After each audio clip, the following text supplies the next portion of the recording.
Okay, so let's get into this. We've got some really interesting source material today.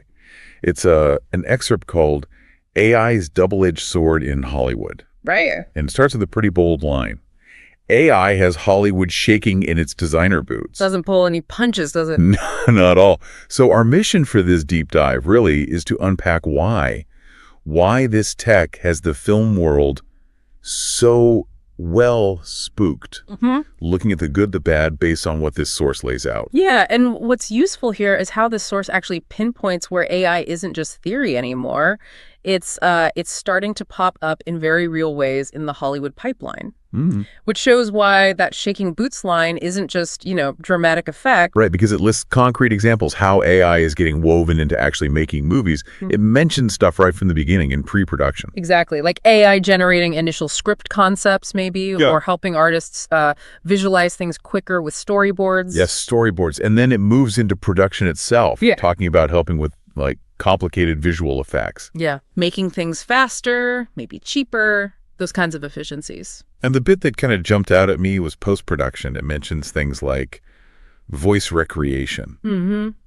Which sounds pretty futuristic, but apparently it's on the table. So these aren't small things. These are tools touching, core creative jobs, technical jobs. They absolutely are, and that's precisely where this double-edged sword idea from the source comes in. Powerful tools, new ways of doing things, sure. But the source immediately flips to the other side. The anxieties, the challenges. And that's the bit causing the shaking boots, right? Yes. The source gets pretty specific about the downsides. What are the main ones it flags? Well, the first big one is jobs. Simple as that. Significant job displacement. Right. If AI can draft scripts or make concept art or mimic voices, well, what happens to the writers, the artists, the actors doing that now? It's a direct hit on existing roles. Yeah, that goes right to the people actually making the films. The human element. Exactly. And it's not just about jobs either. The source also worries about the content, the actual films and shows. How so? Well, if AI learns by analyzing, thousands of existing movies and scripts, does everything start to feel the same, kind of derivative? Like losing the unique human touch. Precisely. Does it strip out that individual voice, that spark that makes a story feel fresh or real? The source uses the term dehumanized content, which is pretty strong. Oh, wow. Yeah. And then there's the whole legal mess the source touches on. Intellectual property sounds like a nightmare. Oh, absolutely. A huge tangle. The source points to questions like, where did the AI learn its stuff?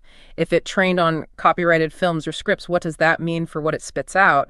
And then who even owns the AI-created script or image, especially if it kind of looks like something that already exists? It shakes up the whole idea of creative ownership. So bringing this back to, you listening, why should someone outside of Hollywood care about all this double-edged sword thing? Well, because the movies and shows we watch, they aren't just distractions, right? They reflect our world, they shape culture, they tell our stories. Absolutely. So if how they're made fundamentally changes, if jobs shift, if stories maybe become less original, if that human element gets diluted, that's going to change the stories we see.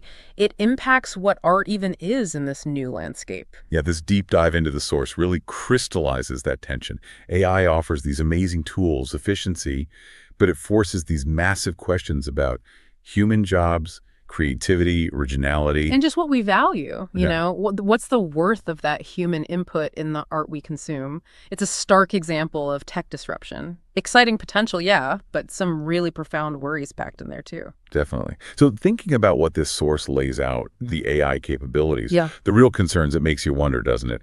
How different might the films and shows you watch feel in a few years? And maybe more importantly, how much do we really value that human spark? That's something to chew on.